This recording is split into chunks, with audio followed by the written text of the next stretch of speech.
హైదరాబాద్ నగరంలో హైడ్రా సంచలనాలని సృష్టిస్తూ ఉంది.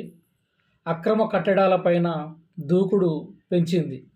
అంటే అక్రమ కట్టడాలు ఎక్కడ కట్టారు, ఎందుకు కూలుస్తున్నారంటే ప్రధానంగా ఇప్పుడు ఎఫ్టీఎల్ బఫర్ జోన్లలో అక్రమ నిర్మాణాలు జరిగినాయి. వాటి వలన అనేక రకమైనటువంటి ప్రమాదాలు జరుగుతూ ఉన్నాయి. వర్షాలు వచ్చినప్పుడు మొత్తం కూడా ఆ చెరువులు మొత్తం మాయమైపోవడం వల్ల ఇవన్నీ కూడా సమస్యలు వస్తూ ఉన్నాయనేటువంటిది చెప్తా ఉన్నారు. అంటే బఫర్ జోన్లు ఎఫ్టీఎల్స్ అంటే ఏంటి, అసలు వేటిని మనం ఎఫ్టీఎల్స్ అని అంటాం. అంటే చెరువులు జలాశయం పూర్తి స్థాయి నిల్వ సామర్థ్యం పరిధిని ఈరోజు ఎఫ్టీఎల్ అంటారు. అంటే ఎఫ్టీఎల్ అంటే ఫుల్ ట్యాంక్ లెవెల్. దీనిని దశాబ్దాల పాటు వాటికి వచ్చినటువంటి వరదలను బట్టి ఎఫ్టీఎల్గా గుర్తిస్తారు.